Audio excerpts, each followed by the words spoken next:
I'm Lisa, and I am a volunteer at Seattle Humane. Usually I am with my dog Riker doing the Visiting Pet Friends program, helping kids learn how to be safely around dogs, animal care, dog care, the importance of training, and then general therapy dog stuff. But today I'm here to talk to you a little bit about goat care and to introduce you to my 5 goats. So we'll start right here with Winchester. Winchester is a Nigerian dwarf. He's around 7 or 8 years old, and we've had him about 4 years. He is a boy, and he doesn't have any horns, and that is because they were removed when he was a small baby, usually for safety reasons. Right here, this is Wessie, or Wesson, and his brother Smith. They are about to be 4 years old, or 5 years old, sorry. They're about to be 5 years old. They were the first 2 goats that we got. We got them when they were a year old, and they were both rescues. They started out in a 4-H program, and when the kids were done, they gave them to the rescue where I got them. All 5 goats here are rescues and came from New Moon Farm Sanctuary. As you can see, neither one of them have horns either because they were in 4-H. But if you look at Wessie, I'm going to hold him here for just a second. Give him a treat while we do it. You can see he's got a really funny little misformed horn there at the top of his head, and that's called a scur. And that's because his horns were not removed correctly as a baby. And so every so often, one grows back just a little bit. Sometimes it's just a small tab. Sometimes it's bigger like this. Sometimes it falls off, kind of like a loose tooth. Horns are living and growing, just like your fingernails or your hair. And so it doesn't hurt when it falls off. But occasionally, if it starts to get too long, then I do use a Dremel just to kind of drill down and grind off a little bit of it. And it doesn't hurt him. It's no different than if you clip your fingernails. Another goat that we have, this is Remington. Remington is a combination of a Nigerian dwarf and a pygmy goat. So those are 2 breeds of smaller goats. She's an older girl. She's close to 13, we think. Goats live around 12 to 15 years, so she's getting to be at the end of her life, but she is our herd queen. In the goat world, one female goat, or a doe, is in charge of everything that's going on, and Remington happens to be our herd queen. And then our final goat that we have is Ruger. Ruger is a little bit bigger here. Oh, she's gonna... Here, guys. Come on, Ruger. Nope, she changed her mind. Ruger is Nigerian dwarf and La Mancha mix. You can see that she's got very tiny little ears compared to the rest of them. And that is what the La Manchas are known for. They call them elf ears. Ruger is around 10 or 11, somewhere in there. She also was a rescue, and so we don't know her exact age. But she's been with us. She's been with us a little over 2 years, I think.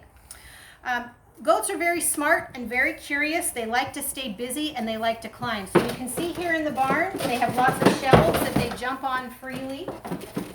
They sleep up here, they play up here, and they like to eat. Goats do not like to eat off the ground. So when we step outside in just a minute to their goat pen, you'll see they have grass in their goat pen, but they don't spend a lot of time eating that grass. Goats are what we call browsers.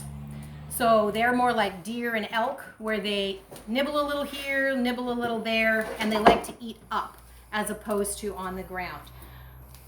A grazer is like a cow, a horse, a sheep, where they'll just keep eating in a single area until they've eaten everything, and then they just move on to the next one. Goats are not like that. So their hay, they get hay 24/7. So it's in feeders and up high.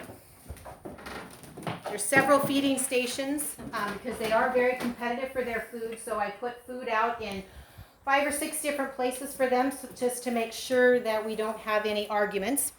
The hay that we have over here, that came from our pasture. We grow our own hay, then we have it cut and put into bales, and it takes about 100 bales of hay to feed the goats for a whole year.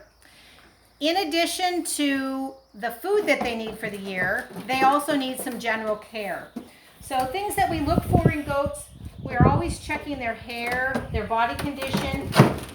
If their hair starts to lose its shininess or starts to maybe fall out, that's a sign that there may be something wrong, a nutritional deficiency or possibly parasites. Goats naturally have parasites in their body, but sometimes under stress or if they're not feeling well, then the parasites get a little bit too high and they can't absorb all their nutrition. So it's important to keep an eye on that. Another way to tell how they're doing is by what we call a FAMANCHA score, which means it's basically checking to see if they have enough iron in their system.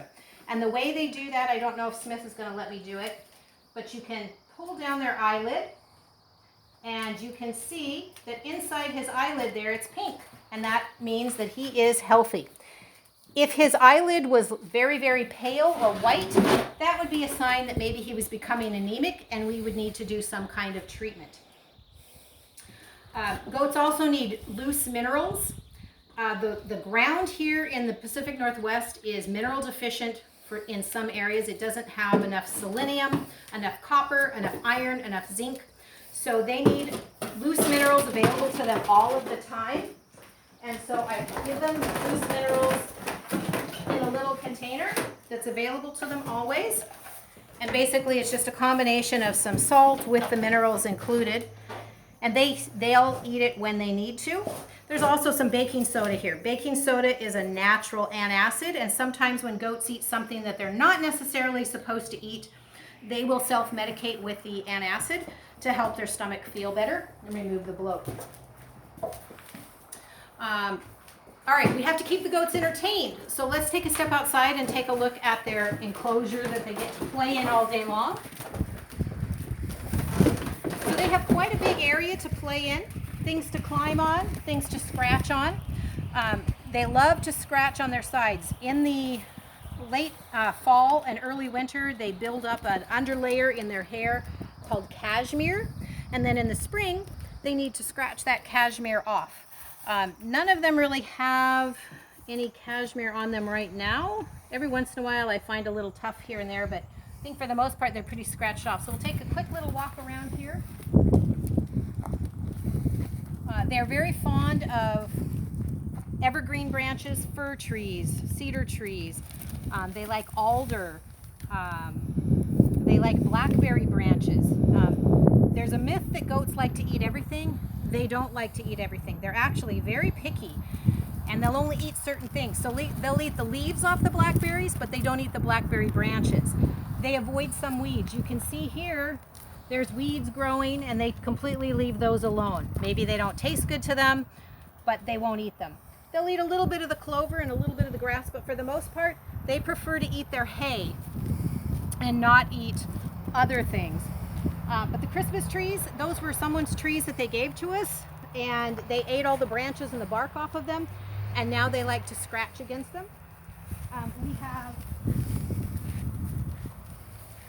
an old street sweeper brush that was donated to us. They love to rub on that. They love to climb on just about anything. They love to follow you around. They love their teeter-totter. They'll get up here and walk on their teeter-totter and do anything here. Move it back and forth. They have lots of things to climb on, so there's some big electrical spools, there's stumps for them to climb on, and then of course they have their big toy, and they'll get right on up here. If I give them treats, they'll come on up. Come on, Smith. Come on, buddy.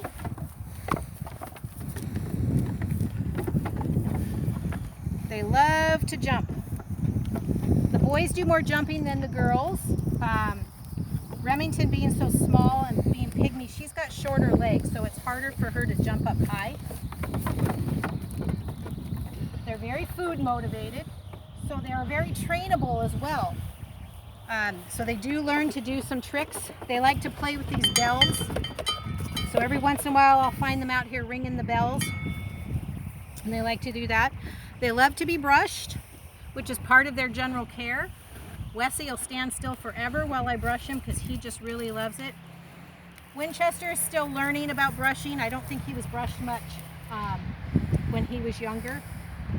But Winchester is the clown, and he also is the peacemaker. He doesn't like it when people are arguing or when the other goats are arguing. He will get in between them. Wessie is like the little kid who wants to be involved in everything. He follows everybody around, and sometimes they like to bump around and play a little bit.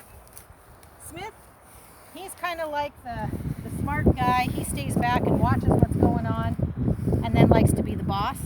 Even though Remington, as we talked before, is the herd queen, she's the boss. Ruger is very shy, and she usually stands back and stays out of things. But they all have very distinct personalities and are fun to hang around. They do tricks. So Smith, can you shake? Good boy. Winchester, or Wessie can shake. Wessie, shake. Good boy. Winchester, can you shake, buddy? Shake. Good boy. So they all shake. The girls will do hand targeting, meaning they touch their nose to my hand when I tell them. I can lure them with a treat to make them do left and right spins, and the boys will do that too, and the boys do hand targeting, but it's just something to help keep them busy. We'll go back into the barn now and talk a little bit more about goat care while we watch these guys play a little bit here as we go back, and they will follow me. Come on guys, let's go. Come on.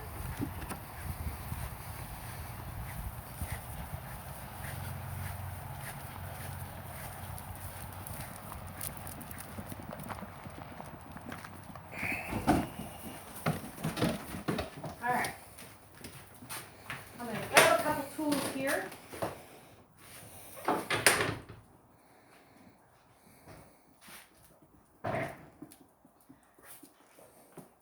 Things that they need every day is, besides their hay and their minerals, they also need pellets or some grain. So this is a sample of their grain. Just a combination of oats and a few other little things in there. They don't get very much. The girls get a little more than the boys. The boys, it can make them sick if they eat too much.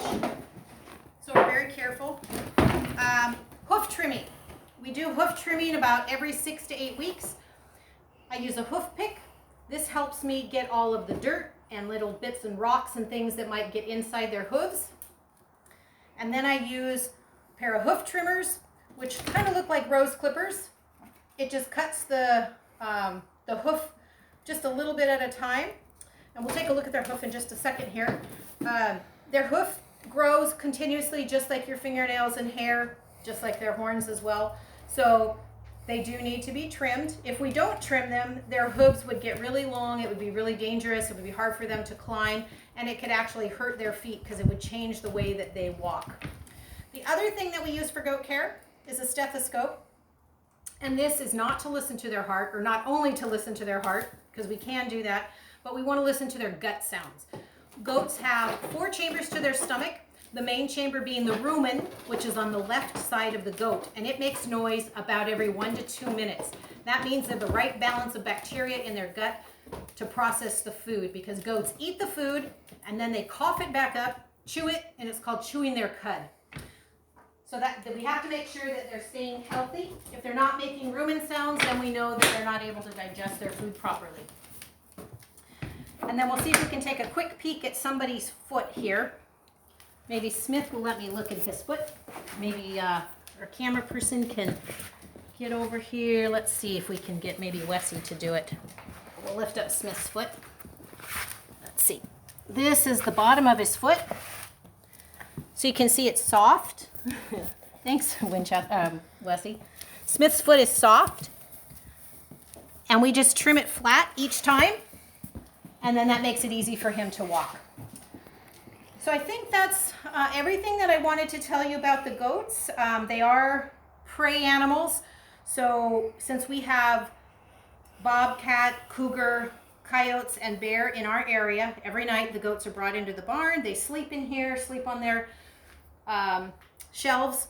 And then in the morning, I open the doors and I let them out. I sweep out the barn every morning. I sweep it out every night. They get food twice a day. Get one last good look at the little elf ears on Ruger and her beautiful horns.